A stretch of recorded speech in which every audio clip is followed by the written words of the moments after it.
Bom, de novo, mais gente logou, então bom dia a todos. A gente vai continuar, então, a nossa discussão da disciplina de termodinâmica. Eu vou falar algumas coisas...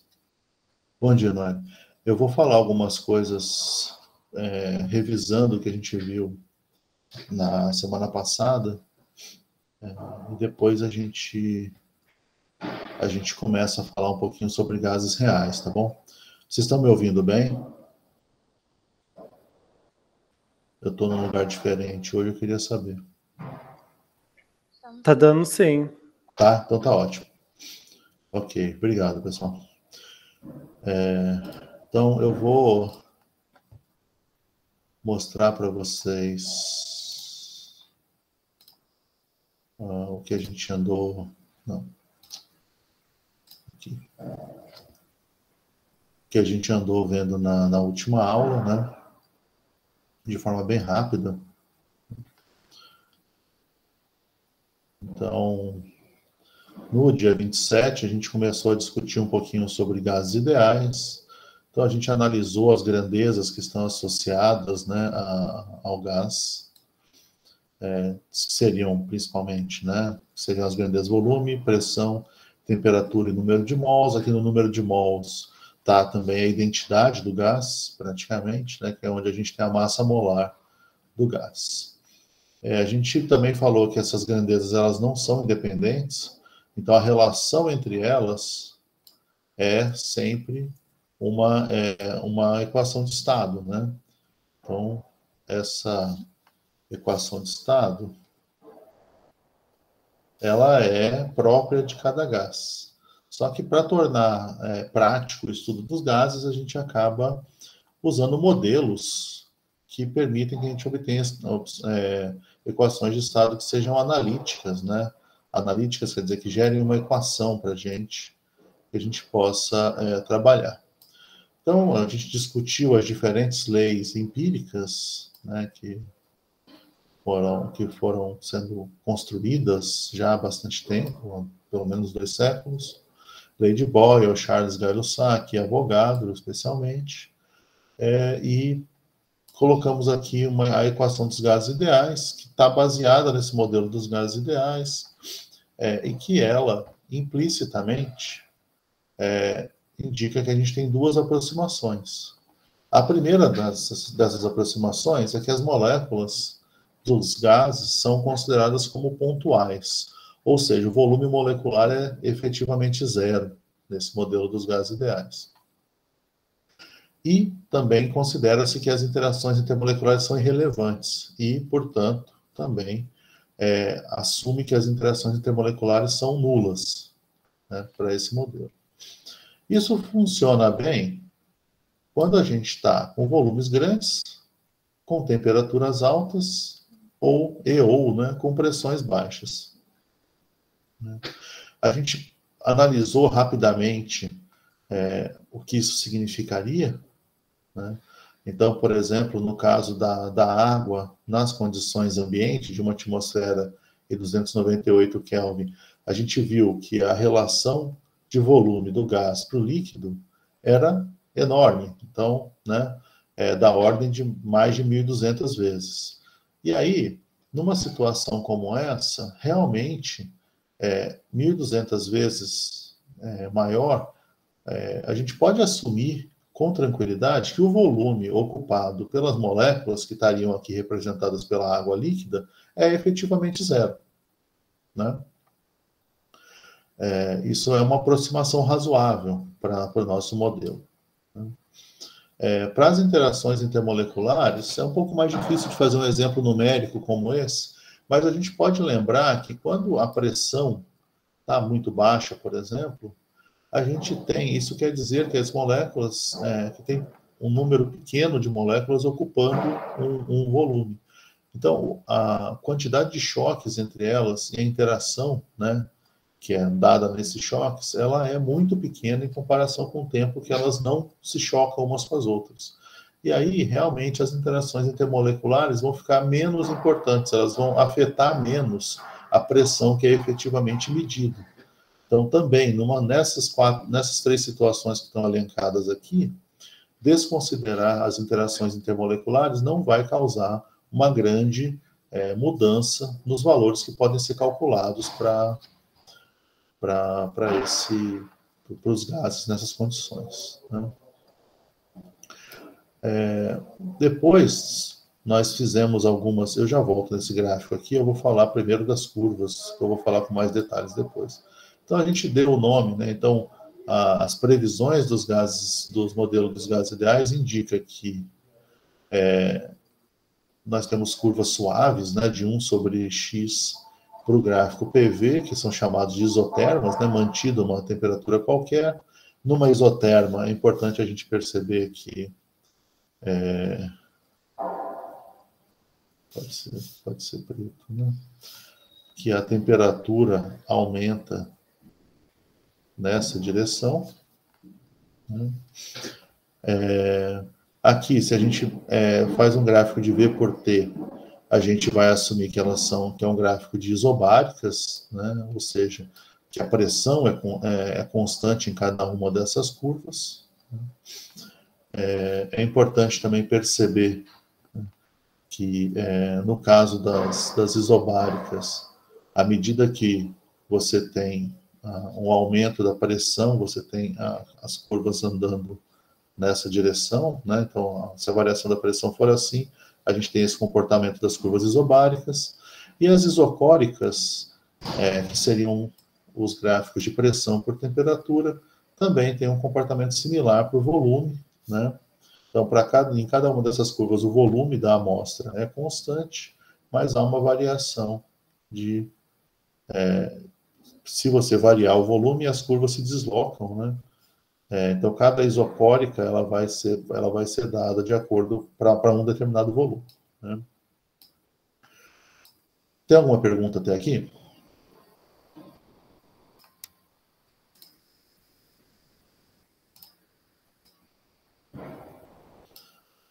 Bom, se não tem nenhuma pergunta, eu vou, então, falar um pouquinho desse gráfico de V por T com um pouquinho mais de cuidado. Então, isso aqui seria uma isobárica, né?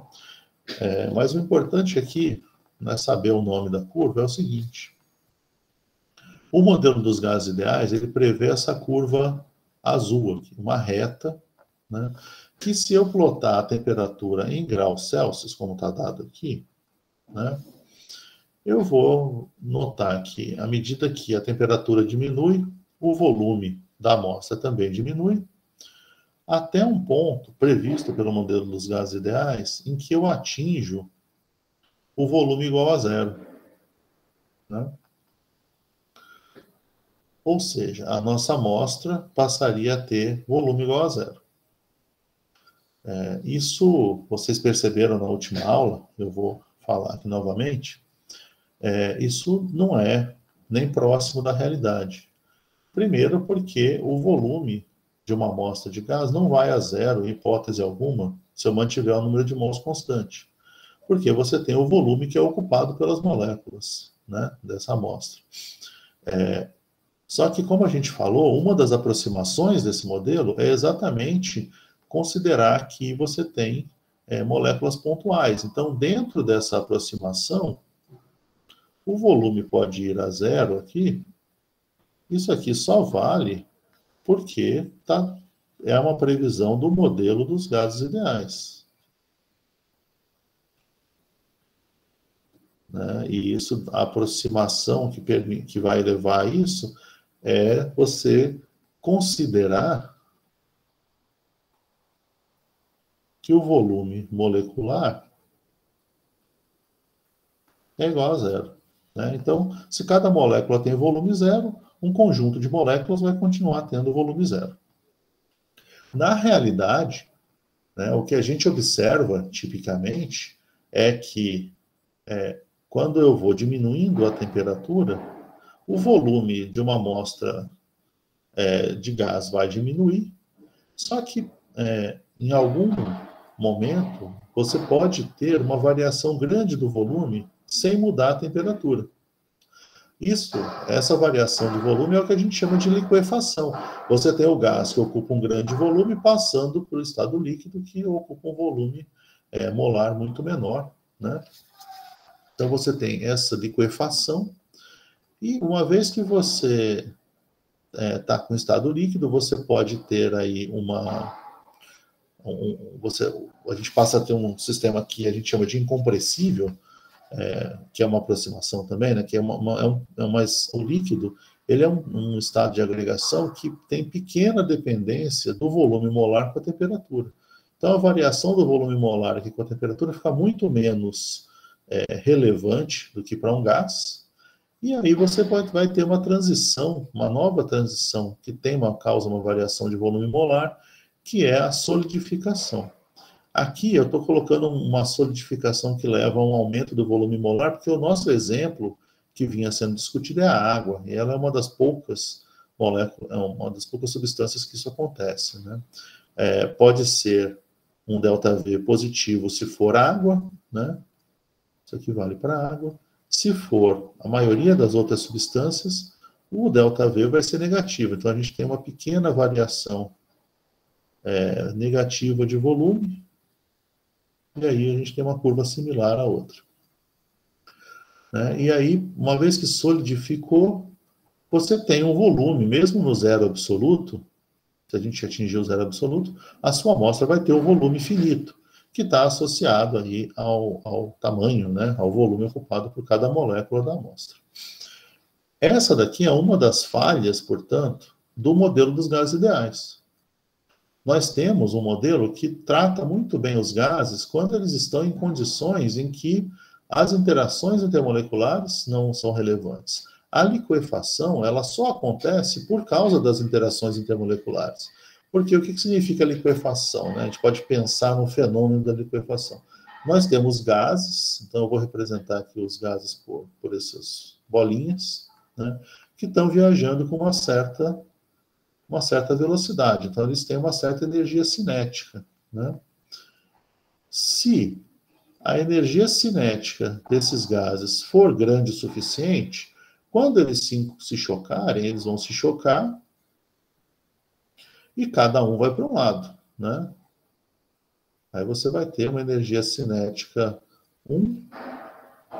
Vamos dizer que esse aqui seja a molécula 1 e esse aqui seja 2, né? A gente tem uma EC2 e uma EC1. Você vai ter uma nova energia cinética 1', né? E uma nova energia cinética 2'. E elas vão continuar o caminho delas. Isso aqui numa situação em que elas ainda estão como gás, ou seja, a energia cinética é maior do que a energia potencial associada com as interações intermoleculares. Na liquefação, ao atingir,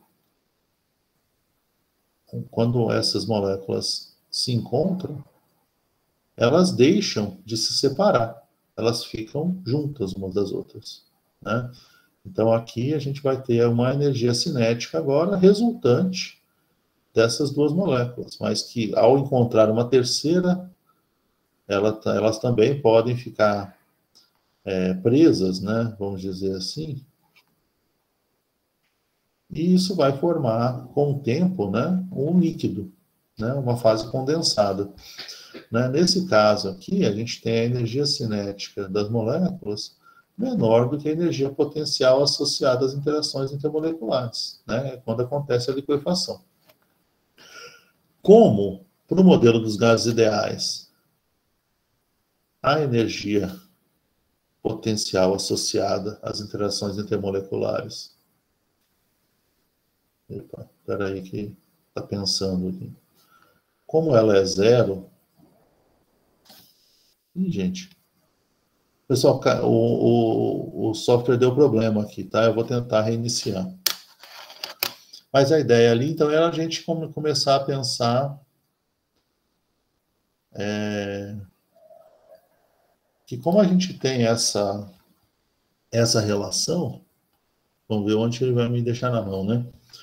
Como a gente tem essa relação entre a energia cinética Ixi, ele vai me deixar muito na mão, né?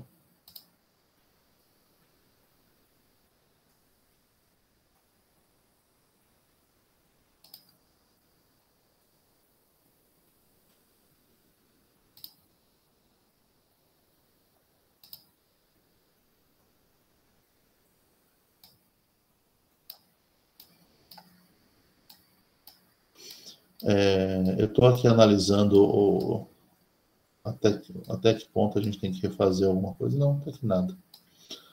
Né? Eu vou reiniciar aqui, então, a apresentação para vocês. Né? Então, o que eu estava falando é que, no caso dos gases ideais, a gente está assumindo que essa energia potencial, né, dada para essa interação entre as moléculas de um gás, ela é zero, se for um gás ideal. Então, você nunca vai ter, de acordo com o modelo dos gases ideais, a formação de uma fase condensada. Porque essa situação em que a energia cinética é menor que a energia potencial, ela nunca vai acontecer. Porque a energia potencial das interações intermoleculares é zero. Tá? Então, dito isso, era só isso que eu queria falar mais, né? Mas eu vou precisar desse software aqui de novo daqui a pouquinho. Dito isso, eu queria mostrar para vocês uma outra coisa. Ficou alguma dúvida até aqui sobre o que eu estou falando?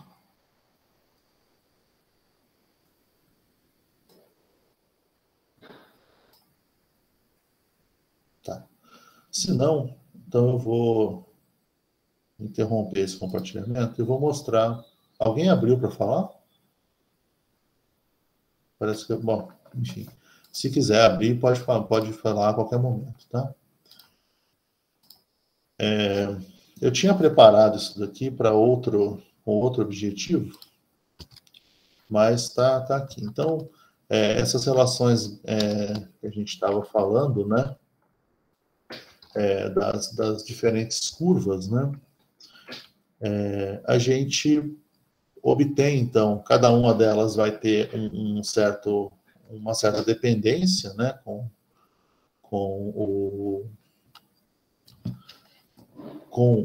Cada uma curva que envolve duas grandezas vai ter uma dependência com a terceira grandeza e com a quarta também, que a gente está, por enquanto, não levando em conta o número de mols, né?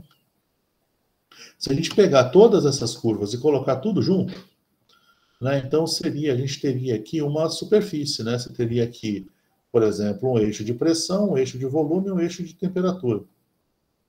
Então, se você pegar um corte aqui, por exemplo, né, o corte mais fácil é esse primeiro aqui. Para uma determinada temperatura constante, que está aqui nesse ponto, você tem uma isoterma. Mas você pode ter uma isoterma que começa aqui e termina aqui. Você pode ter um monte de isotermas, né? Se você mantiver a pressão constante, por exemplo, aqui, e você fizer a isobárica, você vai ter essa curva aqui. Você pode ter várias isobáricas aqui ao longo dessa superfície. Essa superfície mostra quais são os estados de um gás que são efetivamente possíveis, de pressão, volume e temperatura. Né? Qualquer valor que esteja fora dessa superfície de estados possíveis, ela não representa uma relação real entre pressão, volume e temperatura. Né? Então, aqui está um exemplo do que eu estava falando. Né? Você pode ter várias isotermas, isobáricas e isocóricas. Mais interessante do que isso, e a gente já falou sobre isso aqui, né? Sim, isso aqui é uma coisa que eu esqueci de falar. Né? Então, se a gente tiver uma isobárica, se a gente alterar a pressão, a gente vai ter essa alteração da inclinação da curva. Mas, na extrapolação, todas as curvas, em princípio, né, de acordo com a previsão do modelo, vão se encontrar no mesmo ponto, tá? Que seria o zero absoluto, né, em graus Celsius, que é menos 273, então todas elas vão se encontrar no mesmo ponto. Só que o que a gente consegue verificar mais fácil experimentalmente tem relação com as isotermas. Então, Como a gente já falou, uma isoterma prevista para um gás ideal está dada aqui, então, pressão por volume, você aumenta a pressão, as isotermas vão ficando mais, com quedas mais suaves, né? Nessa relação de pressão de Y igual a 1 sobre X, né? Vai ter uma queda um pouco mais suave. Isso é o que você tem pelo modelo dos gases ideais, né? Mas uma isoterma real, por exemplo, eu encontrei essa do isopentano para a gente analisar. Se você pega isopentano e a 280 graus Celsius, eu acho que é graus Celsius aqui, não é Kelvin, não. Você tem uma isoterma, então seria essa primeira curva aqui, né? Da direita para a esquerda. Ela praticamente está idêntica ao que você poderia associar aqui com um gás ideal. Mesmo a 250, você também tem aqui essa curva com, né, bastante semelhança. Só que à medida que a temperatura vai diminuindo, isso deixa de acontecer, né? Então, para temperaturas mais baixas, você começa a ter uma distorção considerável na isoterma em certas regiões de volume, né? De volume molar ou de pressão, né? Então, você tinha uma curva que era suave, de 1 sobre X, só que ela começa a se distorcer em certas regiões. A 190 graus Celsius, você tem uma alteração grande dessa curva. Até chegar nesse ponto aqui, entre 185 e 190, em que você tem o que a gente pode associar a um ponto de inflexão bem característico, né? Então, você tem um máximo local aqui e você tem uma mudança de curvatura. Esse ponto é bastante importante, a gente vai analisar ele com mais cuidado um pouco mais adiante. Mas aqui, para temperaturas abaixo dessa situação, a gente passa a ter uma coisa bastante interessante, que é a seguinte: você chega num determinado ponto, por exemplo, aqui a 185, e você tem, sem qualquer alteração na pressão, você tem uma diminuição do volume. Né? Só que quando chega num certo ponto aqui do volume, para você causar uma pequena alteração de volume, aqui no eixo X, né, você tem que causar uma grande alteração de pressão. E isso passa a acontecer para volumes molares cada vez maiores, né, à medida que você abaixa a temperatura. Alguém tem ideia do que está acontecendo aqui, de 185 para baixo? Isso aqui é experimental, tá? Não é calculado, não.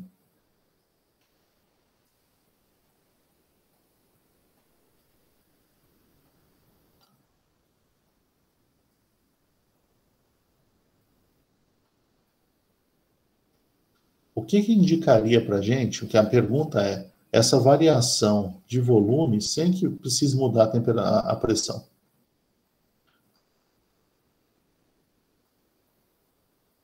Seria porque esse gás foi liquefeito? Exato, exatamente. O que acontece aqui é isso, você chega, você está com um volume um volume molar muito alto, né? Quer dizer, a sua pressão está muito baixa. Vamos pegar esse de 160 que é bem gritante, né? Isso mesmo. Breno, né, que respondeu. Obrigado, Breno. Quando chega nesse ponto aqui de pressão, você está aumentando a pressão. Quando chega aqui, você chega numa condição tal em que você está exatamente nas condições de liquefação para essa substância nessa pressão e nessa temperatura de 160 aqui. Aí, quando você tem essa situação, você tem uma diminuição muito grande do volume da amostra. Né? Muito, muito grande, porque você está liquefazendo o material. Uma vez que a substância se tornou líquida, o líquido, para que você comprima um líquido, ele mude de volume molar, a pressão necessária é muito grande. Né? A variação de pressão é muito grande. Então, quando você está nesse ponto aqui, para você ter uma pequena variação de volume, então, pequena aqui no eixo X, né, que é o eixo do volume, você tem que ter uma grande variação de pressão, que é muito diferente do que para o gás. Né? Para o gás, é uma coisa relativamente suave, essa variação. Então, o que a gente tem aqui é a liquefação. Esse último ponto, ele é um ponto muito importante, né? Esse último, não, desculpa. Esse ponto aqui que eu estava falando, em que a gente tem essa mudança grande aqui na curva das isotermas, se você perceber, que não tem liquefação para temperaturas acima dessa. Né? Porque a liquefação, a gente acabou de ver, ela está caracterizada por essa variação grande do volume sem que tenha alteração de pressão. Para temperaturas acima dessa, a gente não vê isso acontecer, a gente não vê a liquefação do material mais. Essa temperatura aqui não está marcada, mas ela seria a temperatura máxima em que há a existência do estado líquido, certo? Porque para temperaturas acima dessa, você não consegue gerar líquido a partir desse material. Ele vai ficar sempre na forma de gás. Bom, para pressões altíssimas, ele pode até solidificar, mas para as pressões, né, de dia a dia que a gente é capaz de fazer no nosso laboratório, dos nossos laboratórios, ele nunca vai solidificar, ou liquefazer, desculpa. Tá, então, essa temperatura aqui é a maior temperatura em que existe o estado líquido para essa substância, para o isopentano, tá? Que vai ser aí em torno entre 185 e 190. É uma pena não estar marcada ela exatamente na curva, né? A gente chama, esse ponto é tão importante que ele tem nome, é chamado de ponto crítico. É a maior temperatura em que uma substância pode se liquefazer, né? Em que existe o estado líquido de uma substância. O modelo dos gases ideais não prevê isso aqui de modo algum, né? Em hipótese alguma. Mas o modelo dos gases ideais prevê bastante bem as isotermas para as temperaturas mais altas, certo?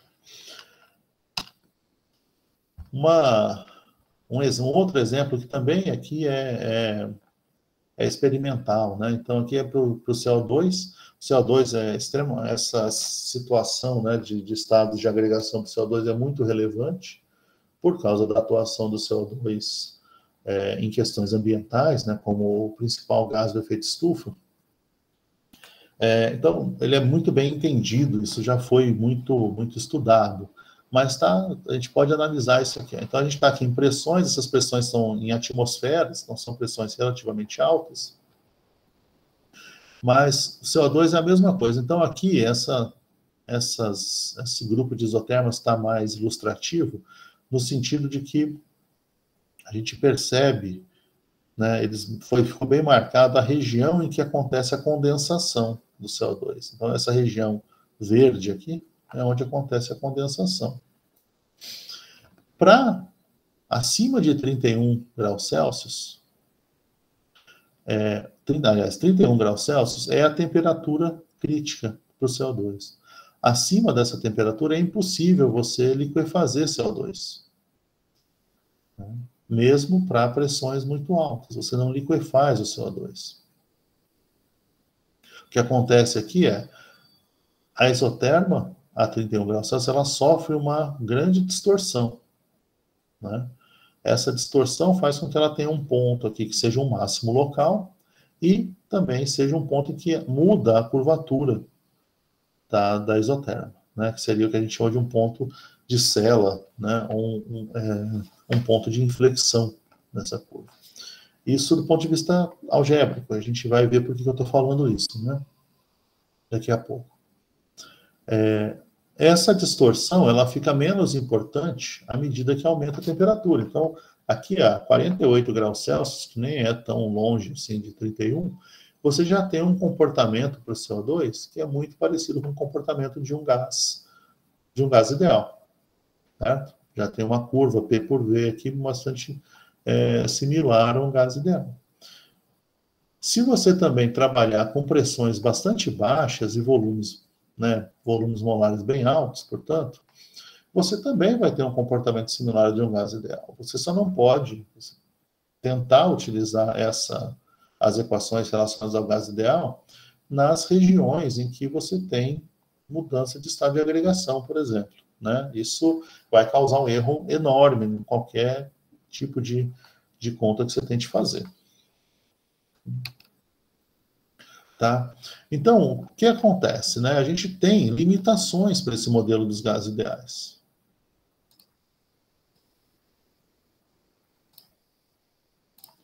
Tá bem? Então, a ideia toda aqui é que a gente passe agora a analisar um pouquinho formas de lidar com essas limitações. Tá bom? Ficou claro o que eu estou falando? Vocês entenderam onde que está o limite do modelo? Deu para entender sim, professor? Deu sim, professor. Então tá ótimo, obrigado, gente. Eu vou então começar a falar. Obrigado, Gabriel. Eu vou começar a falar um pouquinho para vocês sobre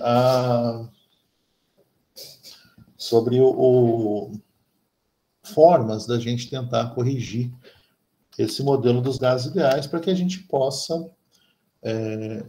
lidar com ele de maneira mais lidar com os gases de maneira mais como se diz, mais formal, né? Lidar com os gases de maneira mais exata, seria essa palavra que eu estou procurando, né? Eu estou procurando uma coisa aqui.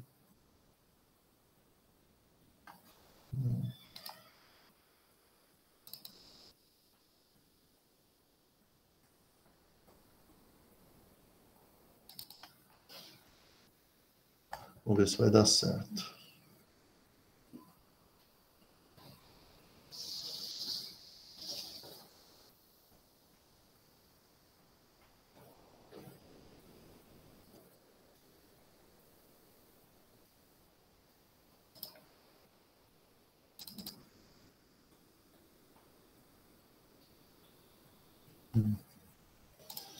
Vai dar. Então, a gente pode começar a pensar aqui no seguinte. Então, vamos agora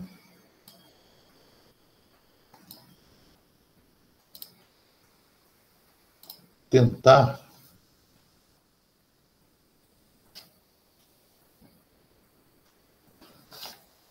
falar um pouquinho sobre gases reais. Eu vou colocar reais aqui, entre aspas, porque, na verdade, o que a gente tem são modelos refinados em relação ao modelo dos gases ideais, né?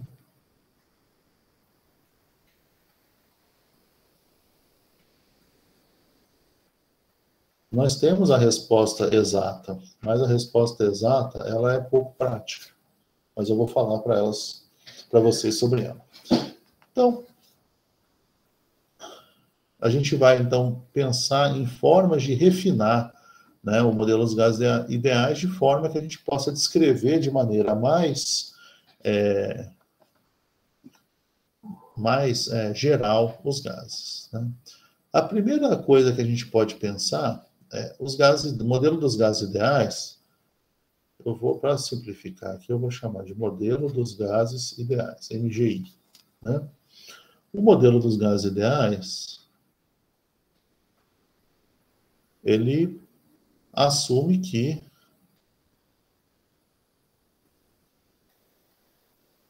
as interações intermoleculares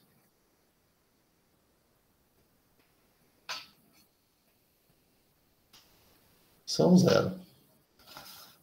Acontece que elas não são. Então, se a gente for pensar um pouquinho sobre esse assunto, a gente pode pensar, por exemplo, em analisar até que ponto essa aproximação é razoável, né? Então, vamos imaginar que a gente possa fazer esse gráfico de energia potencial entre moléculas e a distância entre essas moléculas. Quando a gente está em distâncias muito, muito grandes, né, a energia potencial, então aqui vai ser zero, energia potencial. Negativo é a atração. E positivo é repulsão. Né?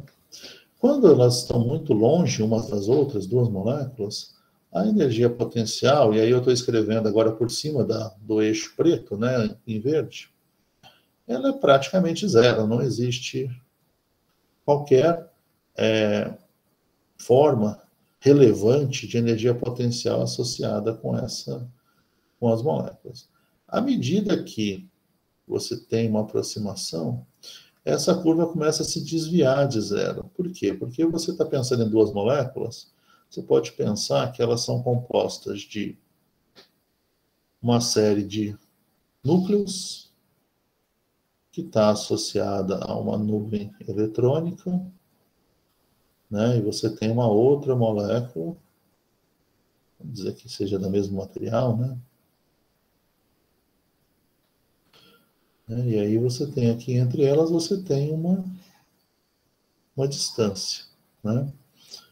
Quando você está falando de moléculas, a gente não está ignorando a natureza delas, a gente está fazendo uma pequena interpretação aqui, um pouco mais molecular, para a gente poder voltar a falar da termodinâmica macroscópica. Né?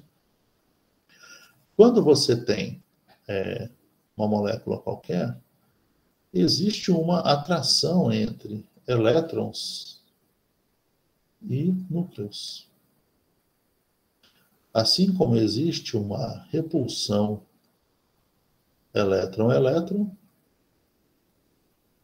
e uma repulsão núcleos-núcleos. Certo?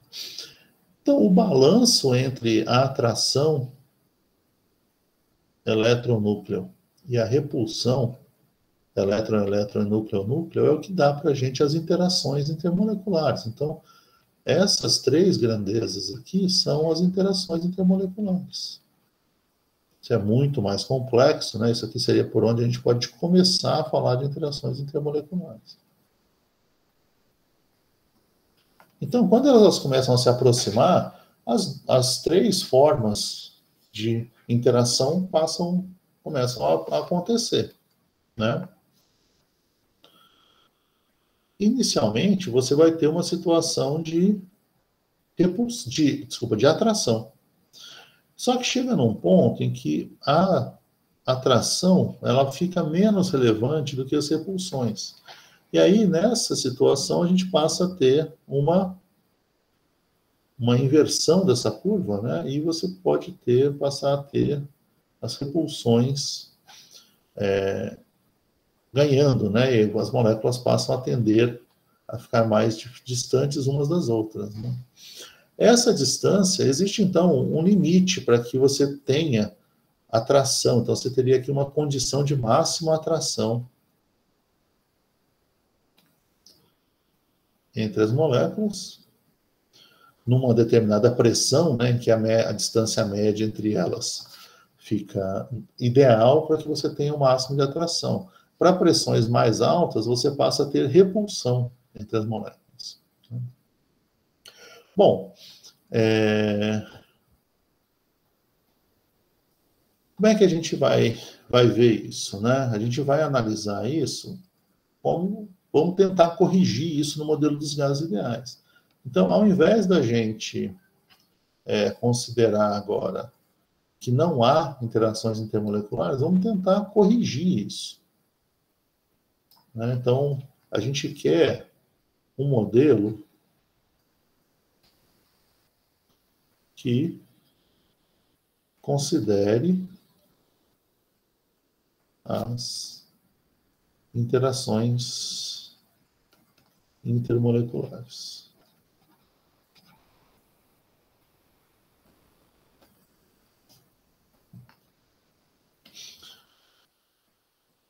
Aí, vamos dizer que a gente possa fazer um modelo mais simples possível, né?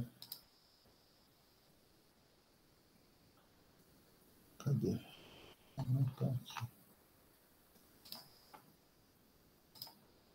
Esse modelo mais simples possível, ele permitiria que a gente falasse, por exemplo, de uma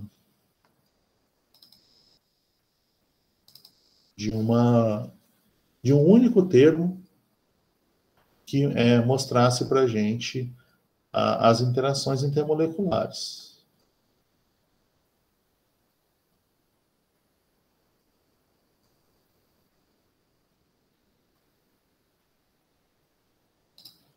Eu abri o arquivo errado, pessoal. Eu estou aqui tentando chegar num acordo aqui com o meu computador. Acho que eu vou ter o exemplo, esse exemplo aqui, né? Então, qual que vai ser o nosso modelo? Vamos dizer que a gente pode pensar em um fator, né? Então, vamos chamar ele de fator, um único fator, seja o fator de compressibilidade. Compressibilidade. O fator de compressibilidade, eu vou dar o nome para ele de Z. Tá? E aí a gente vai assumir o seguinte, que o fator de compressibilidade ele é suficiente para levar em conta as interações intermoleculares. Então a gente vai usar a equação dos gases ideais, então PV sobre RT. Se a gente pensar aqui que é no volume molar, né?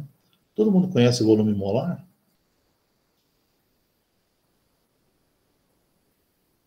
Eu vou escrever aqui, eu acho que não, né? Então, o volume molar vai ficar aqui do lado. Depois a gente vai falar mais dele, mas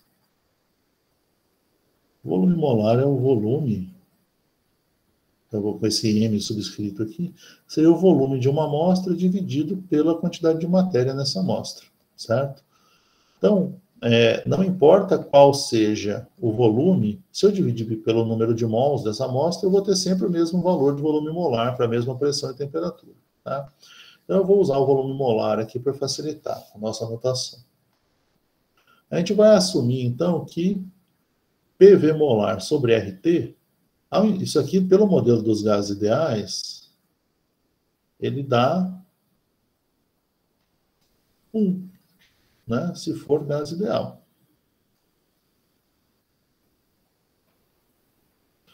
Né? Então, PV igual a NRT, ou PVM igual a RT, eu passo o RT dividindo, fica 1, né? Agora, o que a gente vai dizer é que não, isso não vale 1, isso vale Z, que é o fator de compressibilidade.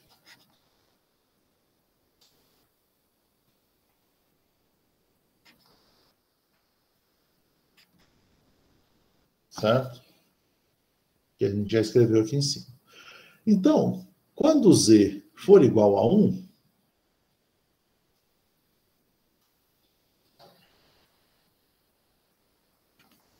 a gente tem um comportamento de gás ideal.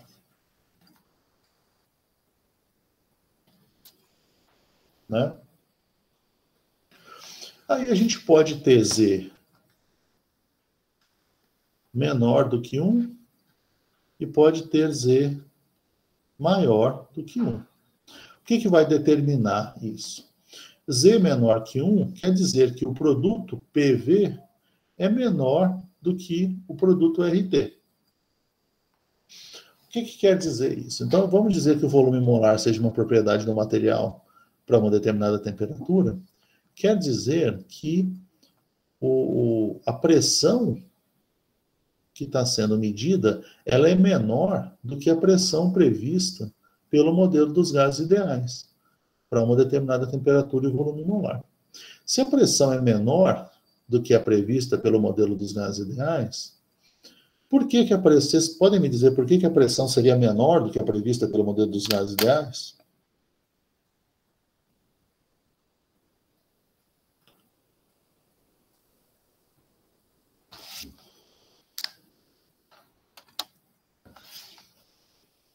Imagina, então, quando a gente volta a falar lá das interações intermoleculares, né? Vou voltar aqui em cima.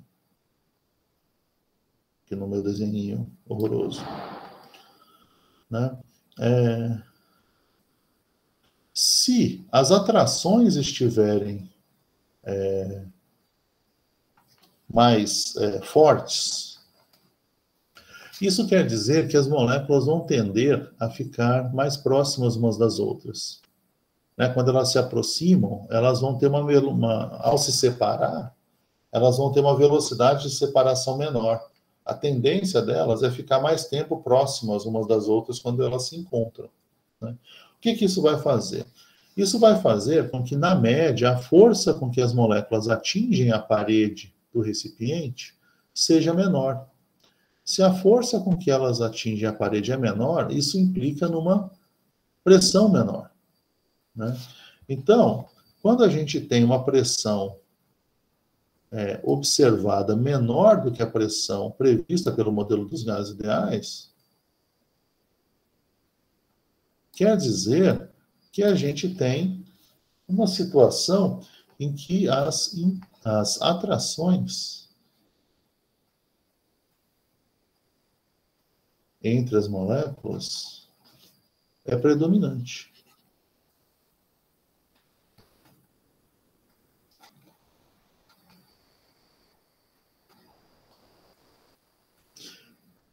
Bom, e quando Z é maior que 1? Z é maior que 1 quando o produto PV é maior que RT. Certo?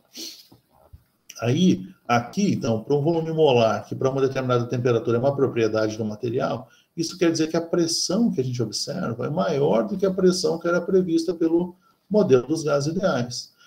Então, se a pressão é maior, lá naquele desenho, quer dizer que as repulsões entre as moléculas estão mais fortes, quer dizer, elas tendem a aumentar a velocidade de separação, porque elas se repelem muito fortemente, na média, né, nesse sistema. Então, a gente pode dizer que as repulsões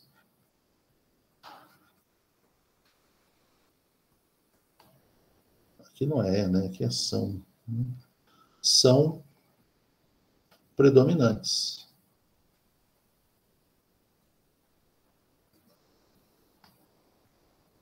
Né, nesse sistema. Então, qual que é uma coisa importante que a gente precisa falar sobre o Z, né?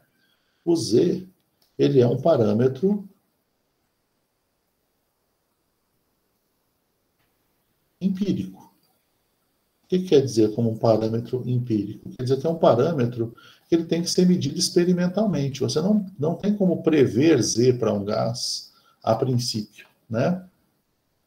Ele é um parâmetro empírico e ele muda em função das variáveis PV e T. Né? Como assim? Né? Deixa eu mostrar para vocês, então, um exemplo. Esse exemplo que eu vou mostrar, ele tem no livro do Atkins, mas eu fiz isso aqui na forma de um slide para a gente poder analisar. Né? Então,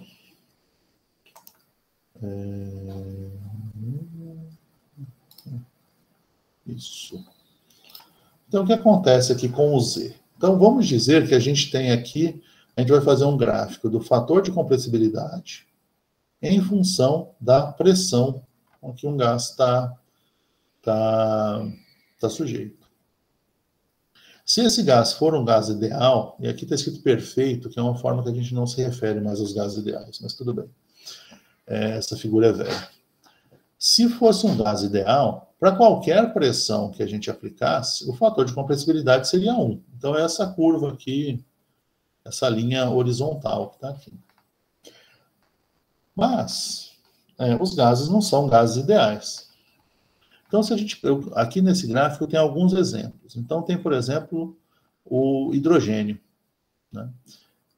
O hidrogênio, para todas as medidas aqui que estão feitas, que estão apresentadas, o hidrogênio tem um fator de compressibilidade maior que 1.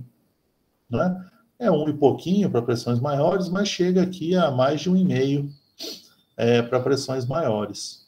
O que isso quer dizer? Isso quer dizer que, como sempre,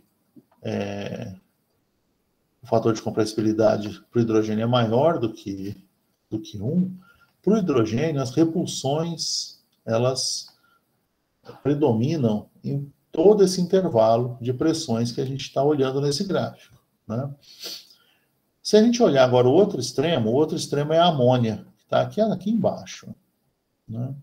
Para a amônia, o fator de compressibilidade é sempre muito menor do que 1. E a curva da amônia aqui, ela tem que ser interrompida porque ela liquefaz, né, para pressões mais altas. Nessa condição que está dada aqui. Então, o que acontece com a amônia? Né? Quer dizer que para todas as pressões que a gente está analisando aqui, as interações intermoleculares atrativas predominam para a amônia. Já para os dois hidrocarbonetos que estão dados aqui, eu vou pegar aqui, vou ficar com metano, né, só para o outro exemplo é praticamente igual, a gente tem uma mudança no comportamento com a pressão. Então, para pressões baixas, intermediárias, vejam que aqui eu estou falando de centenas de atmosferas, né? Isso é sistema que a gente consegue fazer em laboratório, né? Mas não é um sistema que a gente encontra muito facilmente no planeta Terra. Mas, para pressões baixas, intermediárias aqui para o metano, você tem fator de compressibilidade menor que 1. Só que isso atinge um valor mínimo, e para pressões maiores começa a subir esse valor, até que ele cruza aqui o eixo, né, o valor de 1 do fator de compressibilidade, e para pressões mais altas, você tem fator de compressibilidade maior que 1. A mesma coisa acontece para o eteno aqui. Né? Quando a gente olha, então a gente tem uma situação em que para pressões baixas a gente tem as atrações predominantes, mas à medida que aumenta a pressão, então a gente pode dizer que em torno de 420, 430 atmosferas, você passa a ter as repulsões predominando no metano, para o metano, né? Então a gente tem, isso é razoável, porque a gente está pensando naquela curva que a gente olhou, que existe uma certa região de pressão em que você tem o menor fator de compressibilidade para esse material, que seria quando a gente tem o máximo da influência das atrações intermoleculares. Para pressões mais altas, as moléculas começam a ficar, na média, muito próximas umas às outras. E aí você passa a ter a repulsão cada vez mais relevante, até que elas predominam para pressões mais altas. Né? Isso, então, mostra para a gente o seguinte: primeiro, o fator de compressibilidade, ele é um fator de correção, mas que ele depende das condições. Aqui depende da pressão, por exemplo, do sistema. Também vai depender da temperatura. Tá? Né, quanto maior for a temperatura, a tendência é que o fator de compressibilidade caia.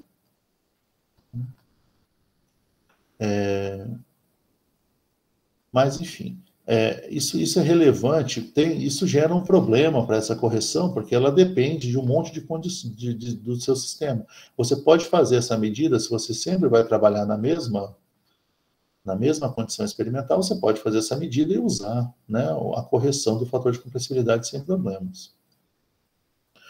Uma outra coisa que é importante a gente fazer, então aqui no canto direito aqui da figura, está dado o que seria um zoom aqui nessa região de pressões mais baixas. Então, pressão até 10 atmosferas. Seria bem o comecinho da curva aqui.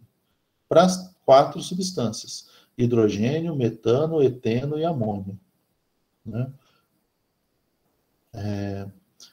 Por que vale a pena a gente olhar isso aqui? Porque para regiões mais baixas de pressão, os valores do fator de compressibilidade são muito próximos a 1, mesmo para a amônia, que tem uma variação mais brusca, né, do fator de compressibilidade do que as outras 4 substâncias, as outras 3 substâncias. Quando a gente está aqui, se a gente dividir aqui em 10, né, então 1 atmosfera, a gente está mais ou menos nesse ponto aqui, ó, né?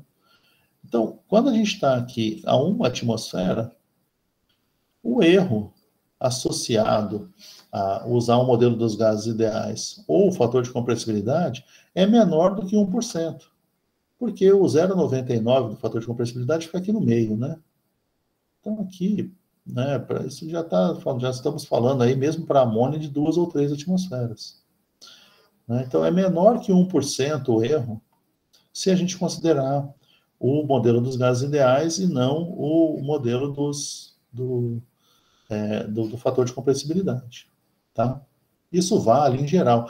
E lembra que isso aqui é uma das condições. Quando a pressão diminui, vai diminuir, tende a zero, a tendência é que o modelo dos gases ideais descreva melhor o meu sistema. Né? Então, para pressões baixas, a gente pode dizer que o fator de compressibilidade tende a 1, para qualquer substância gasosa, certo? Ficou claro isso? Ô, professor, eu não entendi por que o fator de compressibilidade ele diminui com o aumento da temperatura. Não, é só a gente olhar aqui a nossa relação, né? Não é PV sobre RT? Então, se aumenta a temperatura, tipicamente a gente vai ter um fator de compressibilidade que é menor. Mas isso também é experimental. Quão menor depende do fator PV. Tá? O que acontece quando a gente aumenta a temperatura é que você começa a ter energia cinética molecular cada vez mais importante. E, portanto, as interações intermoleculares vão ficar cada vez menos relevantes. Mas a tendência é que o seu erro ele seja sempre no sentido de que você vai ter um fator de compressibilidade que é um pouquinho menor que 1, quando o gás se comporta de forma próxima à ideal, ou mesmo gases que têm repulsão, o fator de compressibilidade tende a diminuir à medida que você aumenta a temperatura. Isso tem relação com o aumento da energia cinética molecular. Não sei se ficou mais claro. Ficou assim, mas é porque eu estava pensando que, por exemplo, essa diminuição do fator de compressibilidade, ela está falando que a pressão é menor, né? Ela está, tipo, menor. Não, então, não, é porque, assim, deixa eu voltar lá. Deixa eu sair daqui. Porque, né, tem a expressão aqui, ó. Né? Vamos analisar aqui, ó. Se a gente mantiver o produto PV constante, o Z sempre diminui com o aumento da temperatura. Se você olhar aqui, né? O que acontece, que pode acontecer é o seguinte: o produto PV ele pode ter aquelas variações associadas com as interações intermoleculares. Mas o que acontece com a temperatura aqui é o seguinte: quanto mais você aumenta a temperatura, menor vai ser a influência das interações intermoleculares. Né? E aí você tem que levar em conta isso. Então, sempre que você tiver um aumento de temperatura, a tendência é que o seu fator de compressibilidade diminua. Né? Isso vai ser mais relevante quando você está falando de repulsão intermolecular. Para as situações de interações atrativas, isso vai ser um pouco menos relevante. Não sei se estou sendo claro ainda. Tá sim, é porque eu tava vinculando a temperatura com as interações, né, intermoleculares. Então, tipo assim, na minha cabeça, quanto maior a temperatura, mais dispersas ficariam essas moléculas, então menor seria essa interação intermolecular. Não sei se faz sentido. Então, não é que fica menor. As interações intermoleculares, a gente pode pensar que elas não dependem da temperatura, só que elas ficam menos relevantes. Porque aí a interação intermolecular ela vai fazer com que você tenha uma variação na velocidade média, né, na energia cinética média das moléculas. Quando essa energia cinética é muito grande, e isso está associado com a temperatura, quanto maior for a temperatura, maior a energia cinética das moléculas de gás, quando a temperatura está muito alta, a energia cinética das moléculas está muito grande. E aí, a interferência causada pelas interações intermoleculares deixa de ser tão relevante. Ah, entendi. Entendeu? É basicamente isso. Tá? Melhorou? Bom, deixa eu te perguntar outra coisa. O que você tinha falado de que tipo, a pressão tendendo a zero, esse fator de compressibilidade tende a 1 também? Isso é um fato, né? É um fato experimental que a gente verifica, né? Então, para qualquer substância, deixa eu voltar naquela figura lá, então. Isso é um fato experimental, mas que tem relação com o que a gente entende, né?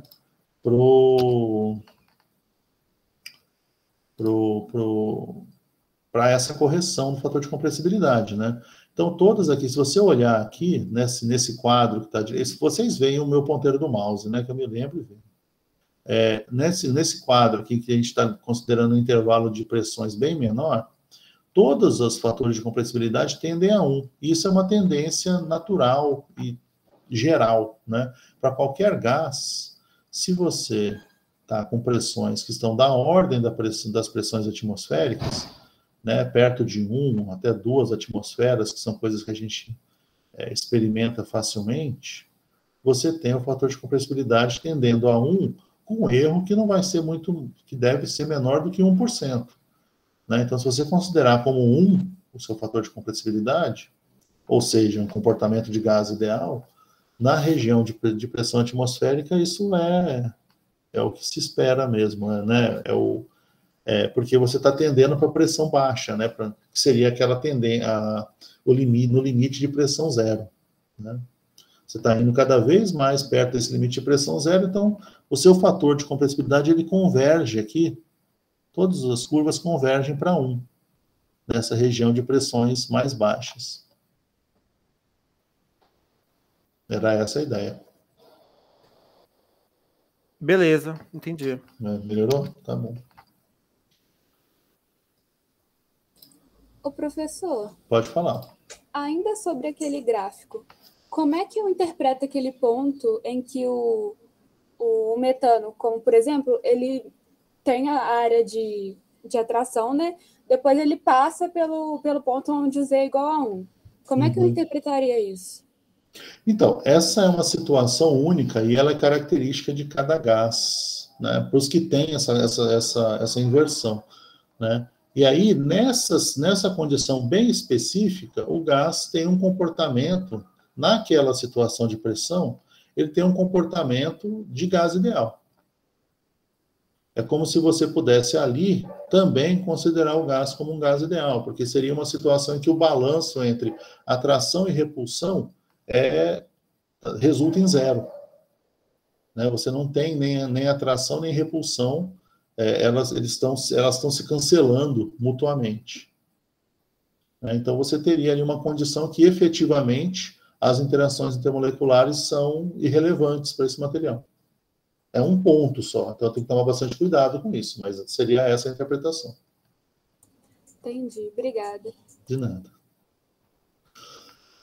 Bom, qual que é o problema, né, do fator de compressibilidade? Ele é um modelo muito simples. Né? E aí, a gente tem uma situação que a gente precisa voltar a pensar. Né? Seguinte, né? Se a gente for testar agora o fator de compressibilidade para minha, né, que eu estou tentando induzir em vocês, crise existencial. Né? Vamos dizer que eu queira agora usar o fator de compressibilidade para entender o ponto crítico. Né? O que é o ponto crítico? É a maior temperatura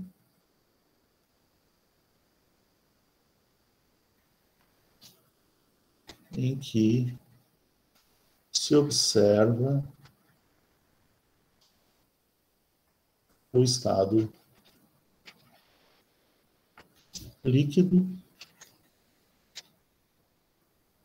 para uma substância.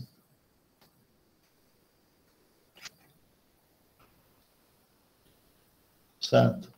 Então, nesses desenhos que eu mostrei para você, não são desenhos ali mesmo, não são gráficos propriamente perfeitos. Se eu tiver, então, uma isoterma, nessa condição de ponto crítico, eu tenho uma curva que ela tem essa cara, assim.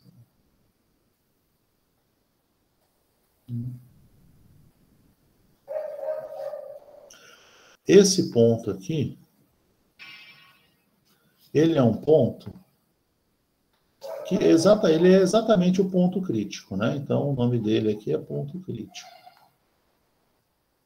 Essa isoterma, ela existe na temperatura, tem um Czinho aqui subscrito, que é a temperatura crítica. Essa pressão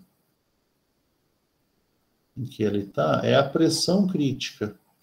E o volume molar, onde você encontra essa substância, é o volume crítico. Tá? Então, você tem aqui caracterizadas condições do ponto crítico. Só que, do ponto de vista matemático, algébrico, esse ponto também tem algumas características, né? Ele é um máximo local.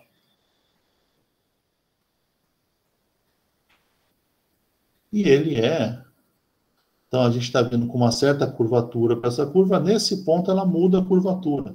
Então, ele é um ponto de inflexão também.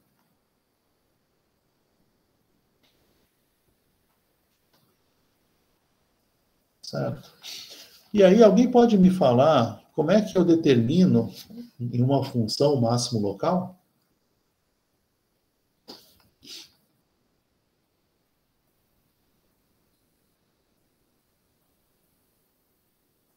Lembra lá de cálculo 1.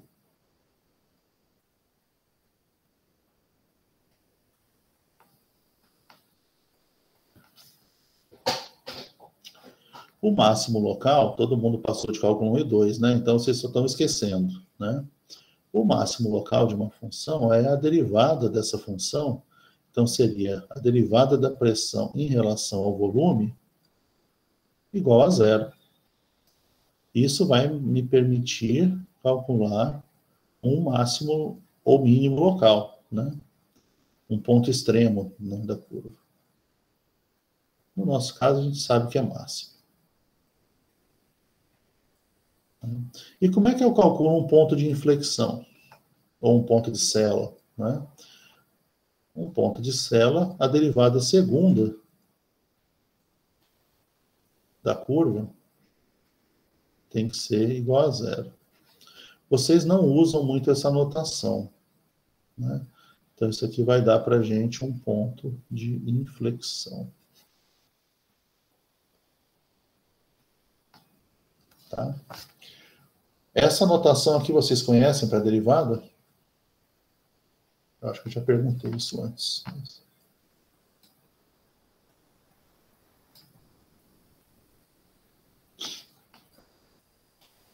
Isso aqui é o seguinte, né? Se eu tenho lá y, função de x, igual a alguma coisa aqui, né? Então, vamos dizer, eu tenho aqui uma função de x qualquer. Então, por exemplo, né? Vocês estão mais acostumados a dizer que a derivada é o f' de x, né? E a derivada segunda é o f duas linhas de x. Certo? Então, o f' de x, a gente vai chamar de dy dx. Essa notação é muito mais útil para a gente, porque a gente vai manipular esses diferenciais aqui, especialmente em termodinâmica. E o f duas linhas é a derivada segunda, d2y dx quadrado. Tá? Se alguém não lembra, não conhecia essa notação, é assim que funciona.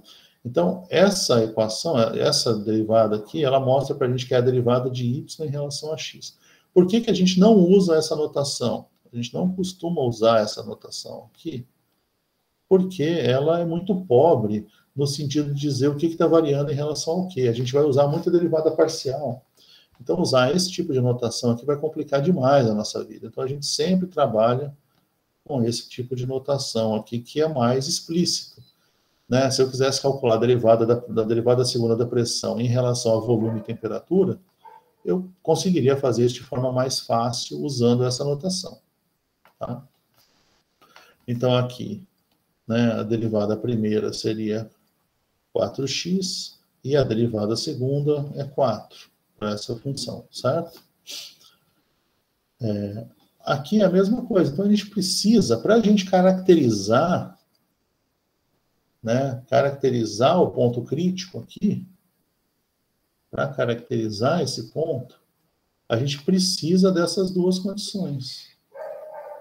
A gente precisa saber em que ponto, né, nesse ponto, essas duas coisas são verdade.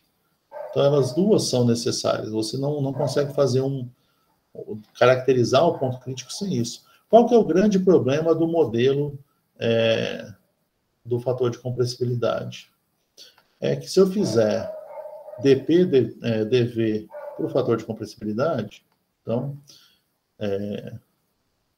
a gente está dizendo, então, que pressão seria Z, RT, sobre V, né? A gente consegue calcular. Então, qual que vai ser a derivada da pressão em relação ao volume?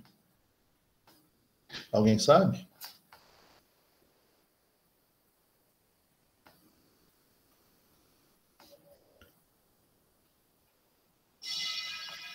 Essa vocês sabem?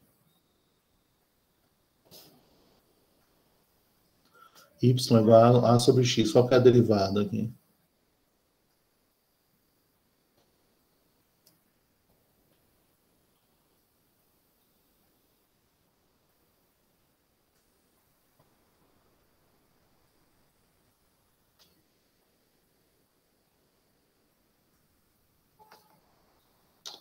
Vou aproveitar o silêncio de vocês para fazer uma propaganda. Semana que vem é a semana da química, né?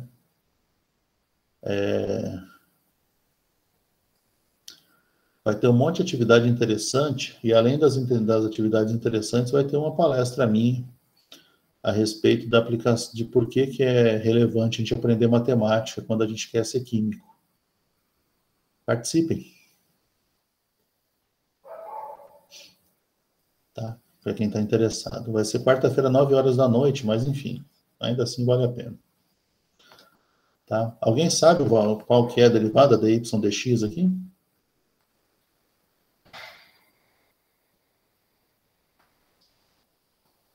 Bom, isso aqui é menos a sobre x quadrado, tá? Então, a mesma coisa aqui. Então, o nosso A é o ZRT e o V é o x, certo? Então, a nossa derivada aqui, ela vai dar menos ZRT por V quadrado. Né? Eu vou apagar esse exemplozinho aqui. Né? Para poder escrever a derivada segunda aqui. Então, D2P dV quadrado vai ser mais meio ZRT sobre V ao cubo.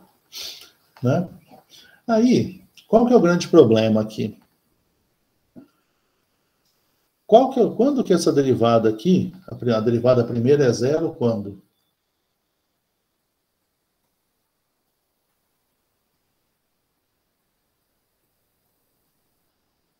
Né? Se eu igualar isso aqui a zero, né? Vou apagar também isso aqui para não ficar mais confuso que já está. Se eu igualo aqui a zero, eu não consigo resolver, certo? Você tem a resposta trivial, né? E aqui é a mesma coisa. Se eu igualar isso aqui a zero, eu não consigo resolver. Então, esse modelo, isso é a mesma coisa que acontece com o modelo dos gases ideais. o modelo de fator de compressibilidade não é capaz de prever o ponto crítico, por exemplo, né? E outras coisas. Também não é possível utilizar esse modelo diretamente para a gente prever a liquefação, por exemplo, né? A mudança de estado de agregação de um material. Tá? Então, a gente pode continuar aqui agora na nossa conversa e chegar à conclusão seguinte: esse modelo do fator de compressibilidade, que está dado aqui acima, ele é interessante porque ele permite que a gente analise as regiões de atrações e repulsões entre os materiais, tem o seu papel numa primeira correção do material, né, pro gás, é mais refinado do que o modelo dos gases ideais, porque de alguma forma você consegue levar em conta as atrações intermoleculares. Mas ainda não é suficiente, por exemplo, para a gente prever o ponto crítico de um certo gás. Né? A gente não consegue resolver, a gente não consegue obter as condições para a gente prever o ponto crítico. Então, o que acontece, né? Ficou claro o que eu estou falando, pessoal? Vocês não morreram de tédio ainda não? Tá todo mundo aí? Tá. Então, o que acontece, né? A gente pode agora pensar em um modelo que seja mais, como direi, explícito. Será que esse é um bom termo? Um modelo que permita que a gente... Eu vou mudar a ordem. Eu tenho uma anotação aqui, mas eu vou mudar a ordem. Um modelo que permita a gente fazer esse tipo de previsão. Né? Então, a gente vai propor, né? Tem modelos que permitem a gente propor equações analíticas para as equações de estado. Né? Então, ao invés de simplesmente propor um fator de correção, como a gente fez aqui, né? Simplesmente colocar um fator de correção qualquer, a gente vai fazer uma coisa que continua sendo arbitrária, mas que vai permitir que a gente faça uma análise do material de uma forma diferente. O primeiro, e eu só vou começar, tá? Porque já estamos aí com 1h20 de aula, é o modelo de Van der Waals.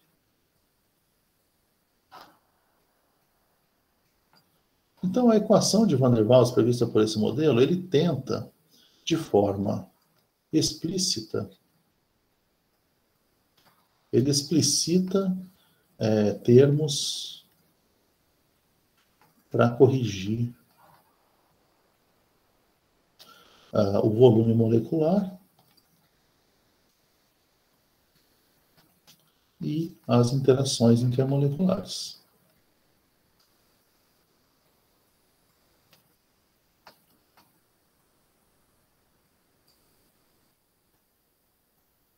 Certo? Então, qual que é a ideia aqui? Então, por exemplo, né, a primeira correção para o volume molecular.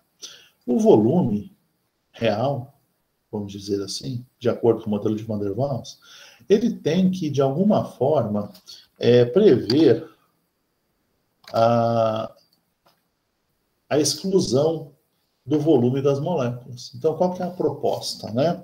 É que o volume molar seja dado pelo volume molar dos gases ideais, então eu vou chamar de MGI aqui, né, que eu estava chamando, do modelo dos gases ideais, menos um fator de correção, que Van der Waals chamou de B.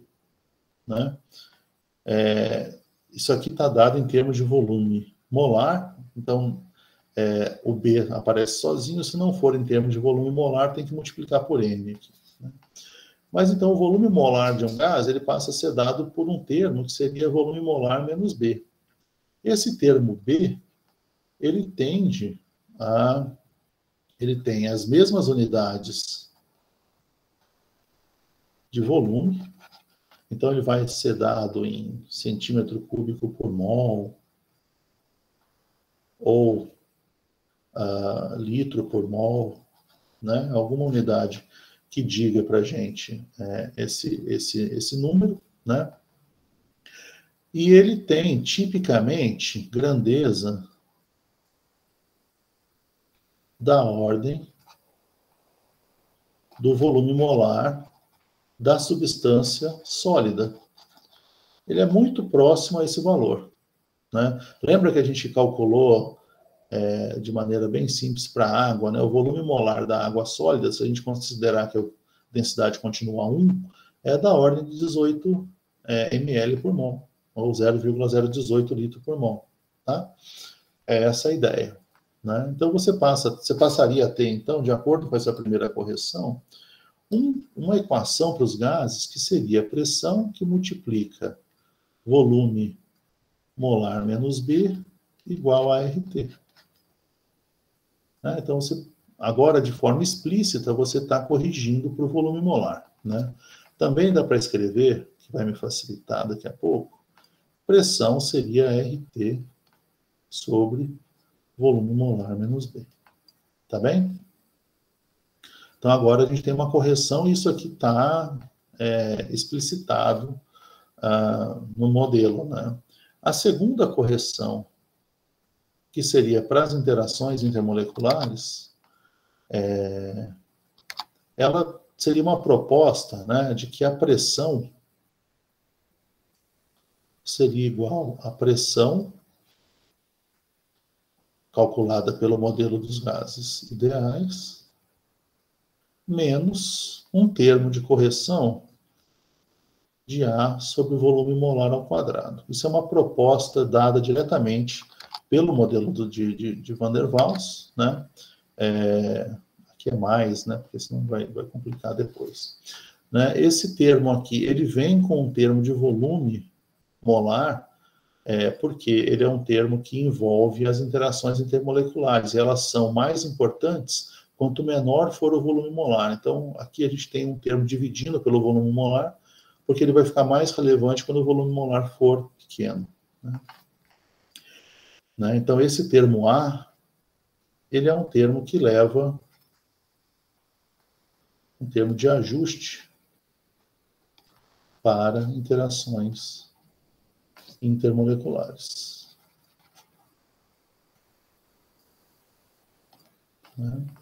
Isso vai levar a uma equação que seria alguma coisa como P mais A sobre volume molar ao quadrado igual a RT sobre volume molar menos B, que é a mesma coisa que eu escrevi aqui. Pressão é RT sobre volume molar menos B menos A sobre o volume molar ao quadrado. É essa forma da equação de Van der Waals que vocês vão encontrar direto em todo canto, né? Uma coisa que é importante aqui no modelo é que A e B são constantes características de cada substância. Então, você mede A e B de cada substância, né, de cada gás, né?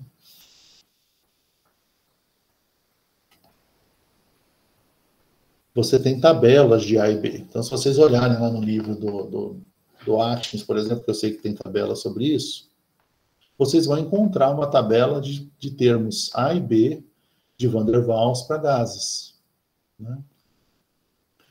E aí, o que tem de interessante agora? O que tem de interessante é uma coisa que vocês vão fazer na lista de exercícios, né? Agora, eu consigo utilizar esse modelo, que agora ele corrige de forma... Então, aqui eu tenho uma equação que propõe uma correção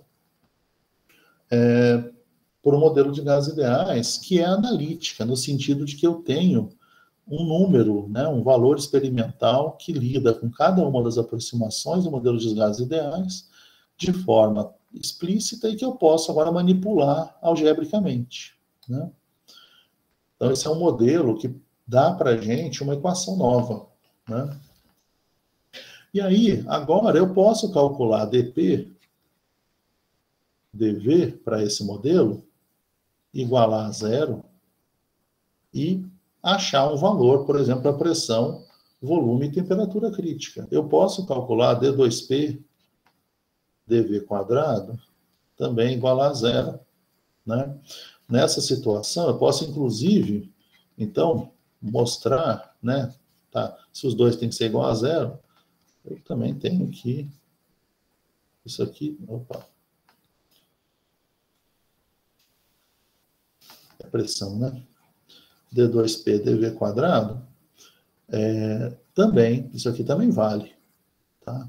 E eu posso fazer essa manipulação, e daqui eu posso tirar a pressão crítica, temperatura crítica e volume crítico, por exemplo, né? Esse modelo de Van der Waals, ele tem algumas limitações ainda, tá? Mas a gente vai discutir isso na próxima aula, né? Eu vou partir desses modelos para a gente continuar a nossa discussão de gases, e aí a gente encerra essa discussão de gases na próxima aula, tá bem? Eu vou parar por aqui. Vocês têm alguma dúvida?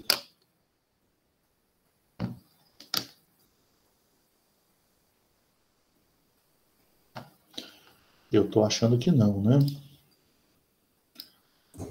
Professor, pode falar. Sobre a matéria eu não tenho nenhuma dúvida não, mas sobre a lista eu tenho algumas, se o senhor puder dar um direcionamento. Não sei se pode. Pode ser, deixa eu só achar aqui a lista, que eu não... Vocês costumam falar pelo número do exercício, e eu não sei o número dos exercícios, não, peraí. Dependendo, né, eu posso dar sim um direcionamento, pode falar.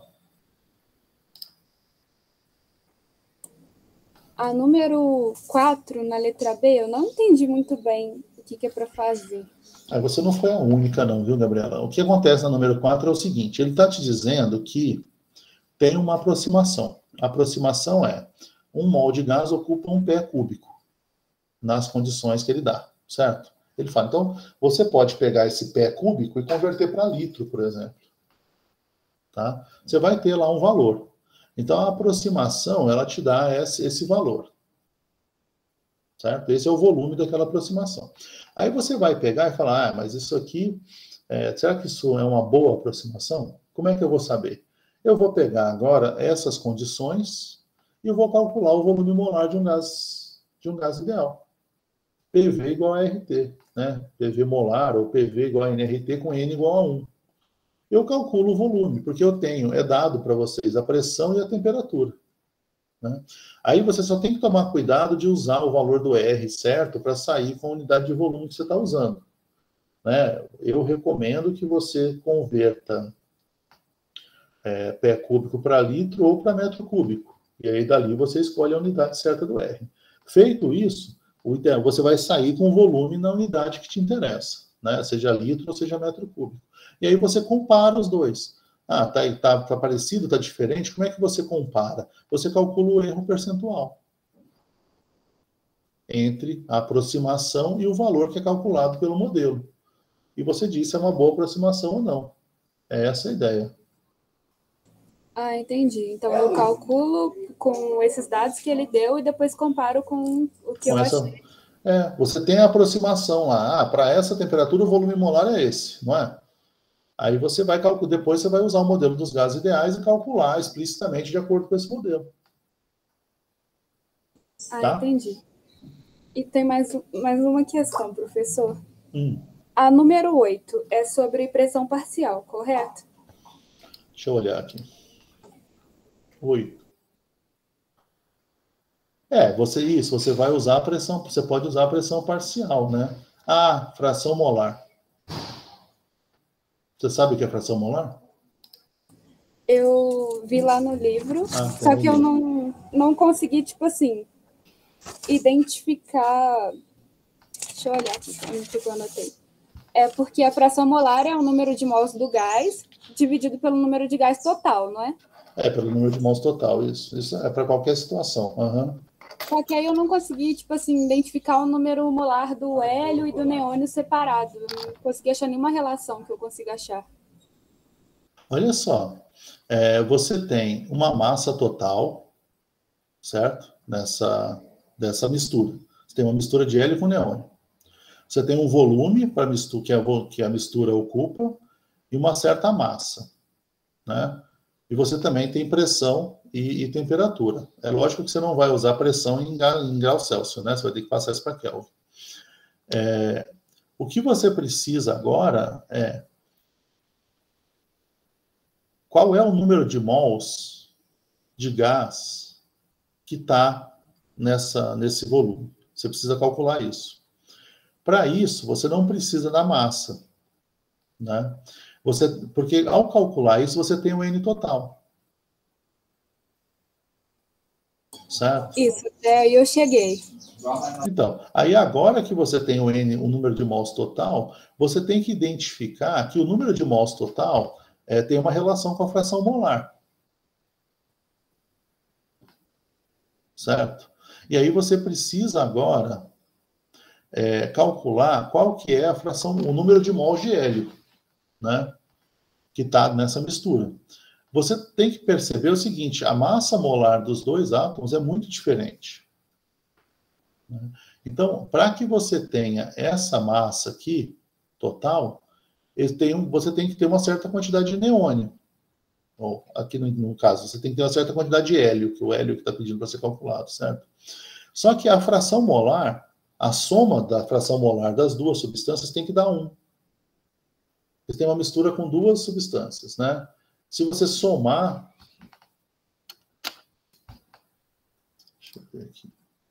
Espera aí.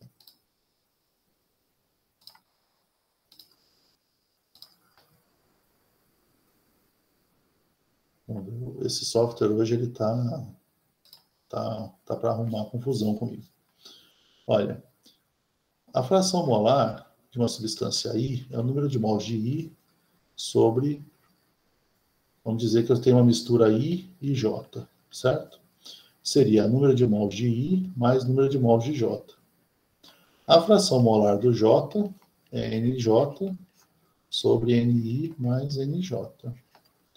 Então, a fração molar de I mais a fração molar de J vai ser escrita dessa forma, certo? Que dá NI mais NJ sobre NI mais NJ. Isso dá 1. Isso vale para qualquer situação, tá, Gabriela? Sempre a soma das frações molares que compõem uma mistura dá 1. Isso sempre acontece. E aí, você, por exemplo, no caso do hélio e do neônio, você pode dizer que a fração molar de hélio é igual a 1 menos a fração molar de neônio, sempre. Com esse tipo de informação, você consegue resolver esse problema. Tá? Lembrando que você vai precisar, né, olhar em algum lugar a massa molar do hélio, a massa molar do neônio. Você tem todos os outros dados necessários. Tá bem? Tá bem, professor.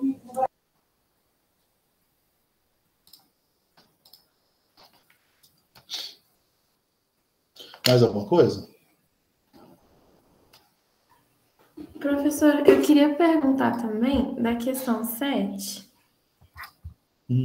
É porque quando você pede para... Você fez todos os valores ali para encontrar R. Aí quando você pede para extrapolar para P igual a 0, é realmente usar a pressão como 0, né? Isso. Ah, tá. Mas para isso, você precisa ter ajustado uma curva, né? Você tem que fazer isso no gráfico, né, Clarinha? A gente tem que montar um gráfico para isso. Você vai fazer um gráfico e aí é fácil extrapolar para 0, né? Entendi. Tem que usar o Excel, fazer uma curva, e aí você extrapola para 0 facilmente. E quando ele diz sobre a unidade de R no sistema internacional, qual seria essa unidade no sistema internacional? Fiquei confusa, porque eu achei que eu estava usando, aí perguntou, eu Confundi um pouco. A unidade de R no sistema internacional é o 8,31 joule por Kelvin por mol. Ah, tá. Então eu estava usando errado. Então. Obrigada, professor. De nada. Só vou falar de novo. Hein? Não é o 0,082 litro por atmosfera por Kelvin por mol. Eu estava achando que era esse. Isso não é sistema internacional, né? A unidade de volume no sistema internacional é metro cúbico. Tá? Entendi. Obrigada. Nada. Eu vou parar de gravar, tá, pessoal? Aí. Assim que possível,